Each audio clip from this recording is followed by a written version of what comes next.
Hi friends, Vijayawada చుట్టూ ఉన్న ప్రాంతాల్లో 1 డే స్పెండ్ చేస్తే 350 బడ్జెట్లో పూర్తవుతుందని మీకు తెలుసా? విజయవాడ టెంపుల్ కాకుండా 5 ప్లేస్ తిరిగేసి 350 బడ్జెట్తో పూర్తిగా కంప్లీట్ చేయొచ్చు. అది ఎలాగో ఈ వీడియో మొత్తం చూడండి, మీకు అర్థమవుతుంది. ముందుగా మీ హోమ్ టౌన్ నుంచి విజయవాడకి ఎలా రావాలో అందరికీ ఒక ఐడియా ఉంటుంది, కాబట్టి విజయవాడ నుంచి నేను ప్రాసెస్ చెప్తున్నాను. ముందుగా మీరు విజయవాడకు బస్సులో వచ్చినా, ట్రైన్లో వచ్చినా, బస్టాండ్ ఎదురుగా అయినా పర్లేదు, రైల్వే స్టేషన్ ఎదురుగా అయినా పర్లేదు, రూమ్స్ ఉంటాయి. రూమ్స్ అనేది నేను దీంట్లో మెన్షన్ చేయట్లేదు, అది మీ బడ్జెట్ని బట్టి ఉంటుంది. కొందరు ప్రయాణికులు వారి ఊర్లలో నైట్ బయలుదేరి అర్లీ మార్నింగ్ విజయవాడకు వస్తారు. అలాంటి వారు విజయవాడలో దిగిన తర్వాత టెంపుల్ దగ్గర ఉన్నటువంటి కేశకాండనశాలలో అయితే వచ్చి ఫ్రెష్ అప్ అవుతారు. ఇంకా కొందరికి బడ్జెట్ ఎక్కువైనా పర్లేదు, రూమ్ కావాలి అనుకున్న వారు బస్టాండ్కి ఎదురుగా ఉన్నటువంటి రూమ్స్ కానీ కాటేజెస్ కానీ ఉంటాయి. వాటి గురించి వివరిస్తాను. విజయవాడ బస్టాండ్లో దిగిన వెంటనే బ్యాక్ సైడ్ రూట్ అనమాట. విజయవాడ బస్టాండ్కు 2 రూట్లు ఉంటాయి, ఫ్రంట్ టు బ్యాక్. ఇది బ్యాక్ సైడ్ రూటు.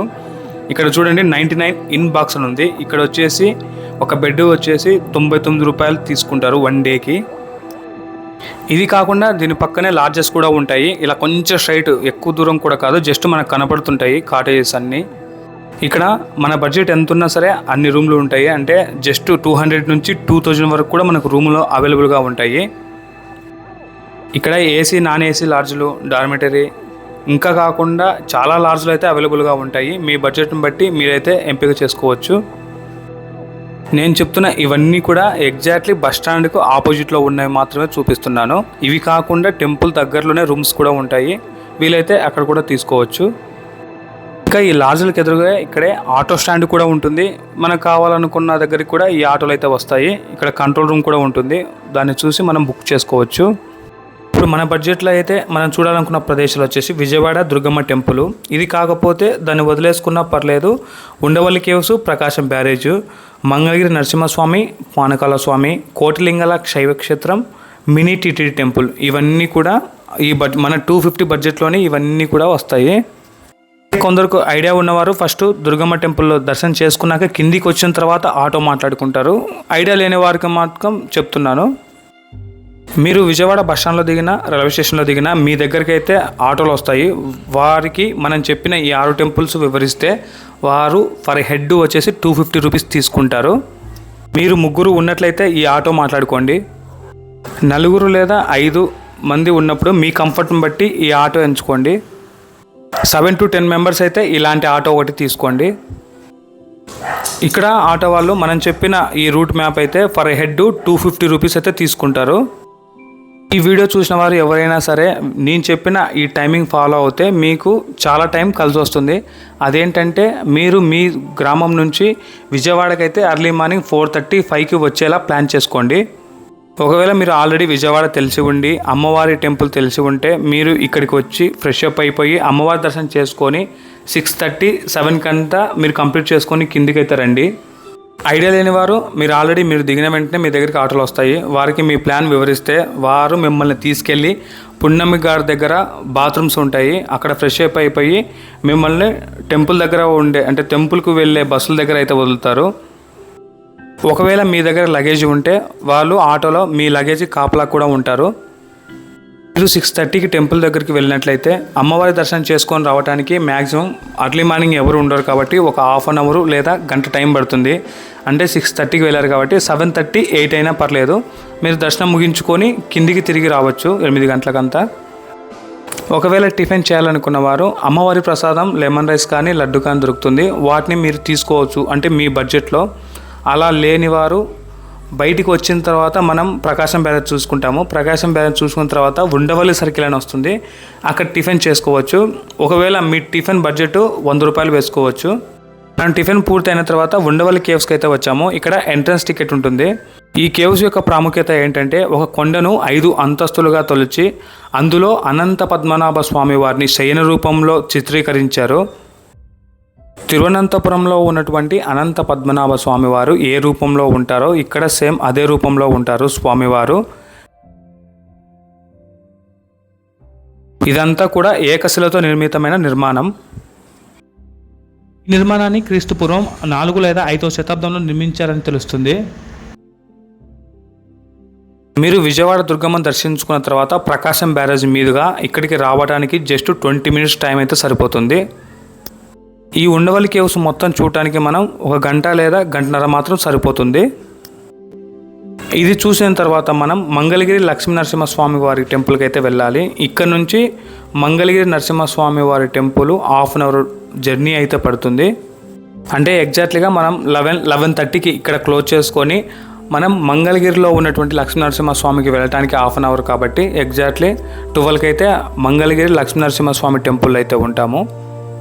ఇంకో విషయం ఏంటంటే ఫస్ట్ మీరు క్యారీ చేసే వాటర్ కానీ స్నాక్స్ కానీ నేను అమౌంట్ కౌంట్ చేయట్లేదు. ఎందుకంటే ఫ్యామిలీ అంటే పిల్లలు పెద్దవారు వస్తే అమౌంట్ కొంచెం బాగా పెరుగుతుంది. అలా కాకుండా బ్యాచలర్లు వస్తే కొంచెం అమౌంట్ సేవ్ అవుతుంది. అందుకని అందరినీ దృష్టిలో ఉంచుకొని ఈ వాటర్కి అయ్యే అమౌంట్ స్నాక్స్కి అయ్యే అమౌంట్ నేను కౌంట్ చేయట్లేదు. ఎందుకంటే చిన్నపిల్లలతో వస్తే మనం కంపల్సరీ బయటకు వచ్చామంటే స్నాక్స్ అయితే కంపల్సరీ అడుగుతారు. కాబట్టి ఆ బడ్జెట్ను నేను మెన్షన్ చేయట్లేదు. నెక్స్ట్ ఈ ఉండవల్లి కేవ్స్ నుంచి మంగళగిరి నరసింహస్వామి టెంపుల్ అయితే 8.6 కిలోమీటర్లు ఉంటుంది. దాదాపు 1/2 అవర్ టైం పడుతుంది. ఈ గోపురం మన రాష్ట్రంలో 2వ ఎత్తైన గోపురం. ఈ ఆలయము 12:30కి క్లోజ్ చేస్తారు కాబట్టి మనం 11:50 12కి అంతా వచ్చేస్తాము. మనం దర్శనం చేసుకోవడానికి జస్ట్ 10 మినిట్స్ అయితే టైం సరిపోతుంది. ఇంకో విషయం ఏంటంటే ఇక్కడ 11:30 నుంచి 12 వరకు అన్నదానం టోకన్స్ అయితే ఇస్తారు. మనం ఈ టైంలో వెళ్తే ఈ టోకన్స్ కూడా తీసుకోవచ్చు. భోజనం కూడా ఇక్కడ ఫ్రీగా మనం చేయవచ్చు అనమాట.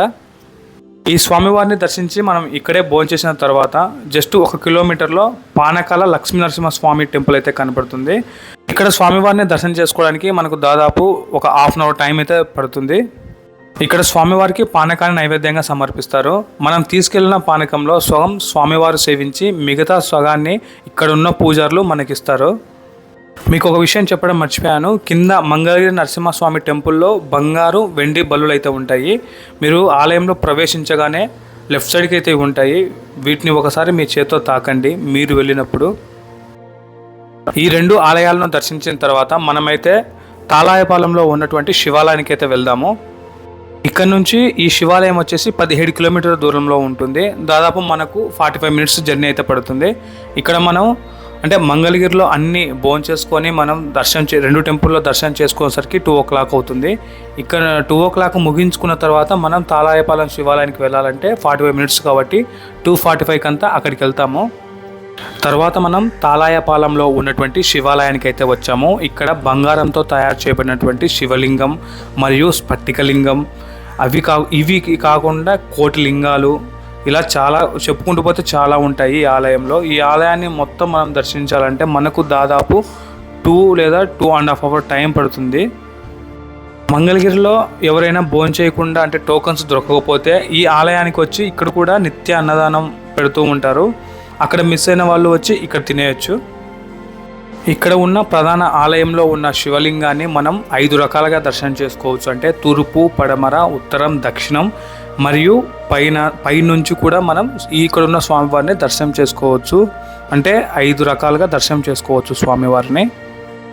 ఈ ఆలయం తర్వాత మనకు వెంకటేశ్వర స్వామి ఆలయం ఒకటే ఉంటుంది కాబట్టి ఇప్పుడు మీరు చూస్తున్న ఈ ఆలయంలో కోటి లింగాలు ఉంటాయి. కాబట్టి ఎక్కువ టైం అంటే తొందరపడకుండా ఎక్కువ టైం ఇక్కడ స్పెండ్ చేయండి. అన్నీ కూడా చూడండి.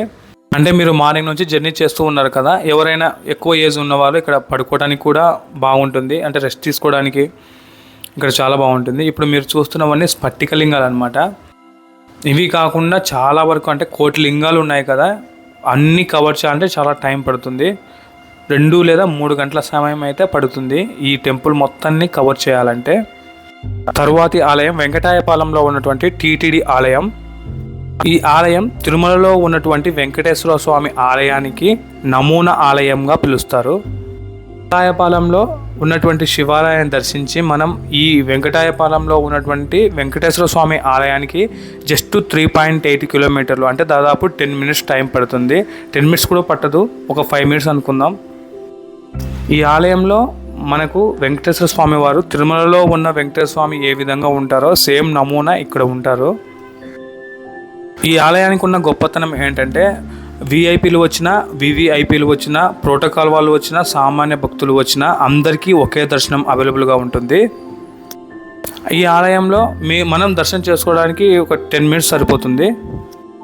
ఈ ఆలయానికి 5:30కి అంతా వస్తే సరిపోతుంది. ఇక్కడ జస్ట్ 10 మినిట్స్ కాబట్టి అంటే దాదాపు ఒక 20 మినిట్స్ టైం పట్టినా 6 లోపు క్లోజ్ అవుతుంది. ఇక్కడ నుంచి విజయవాడ బస్ స్టాండ్ జస్ట్ ఒక 20 మినిట్స్ పడుతుంది. అంటే సాయంత్రం వేళ ట్రాఫిక్ ఎక్కువ ఉంటుంది కాబట్టి, అది కూడా ప్రకాశం పేట దగ్గర ట్రాఫిక్ ఎక్కువ ఉంటుంది. అక్కడ మించి ఏమి ఉండదు కాబట్టి ఒక హాఫ్ అన్ అవర్ వేసుకున్న 6 o'clock అంతా మనం రైల్వే స్టేషన్ కానీ బస్ స్టాండ్ దగ్గర కానీ ఉండగలం.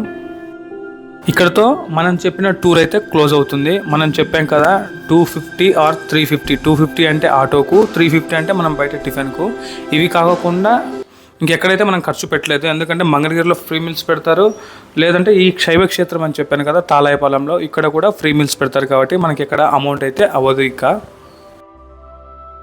విజయవాడలో ఈ టూర్ వెళ్ళటానికి కానీ 3 లేదా 4 వస్తే ఆటో వాళ్ళు 250 అయితే తీసుకోరు, కొంచెం ఎక్కువ అమౌంట్ అడుగుతారు అనుకుంటున్నా. ఎందుకంటే వాళ్ళు ఫస్ట్ స్టార్టింగే చెప్తారు మాకు గిట్టుబాటు కాదండి అని ఒకే మాట మాట్లాడతారు. అందుకనేసి కొంచెం వారితో బేరం ఆడాల్సి ఉంటుంది మీరైతే. ఇక 5 మెంబర్స్ నుంచి 10 మెంబర్స్ వరకు ఉంటే ఇంకా మీకైతే ఏ ప్రాబ్లం ఉండదు. 250కి వాడికి గిట్టుబాటు అయిపోతుంది కాబట్టి ఏ మాట మాట్లాడకుండా మీతో పాటు వచ్చేస్తాడు.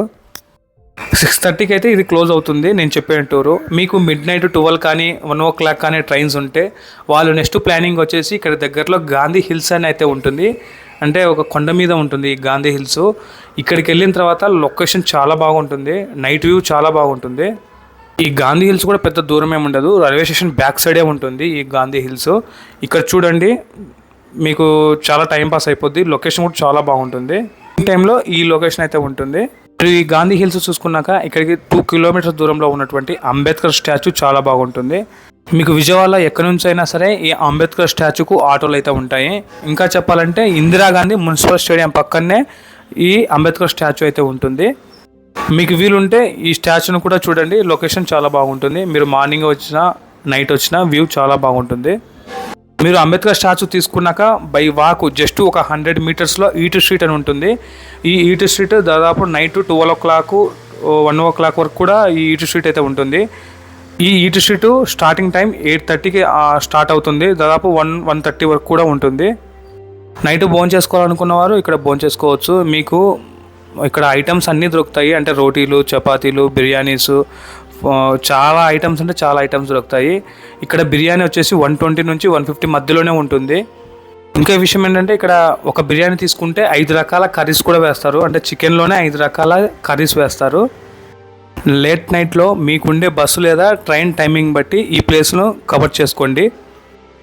మీకు ఈ వీడియో నచ్చినట్లయితే ఒక లైక్ చేయండి, నా ఛానల్ సబ్స్క్రైబ్ చేసుకోండి. Keep watching my channel. Thank you.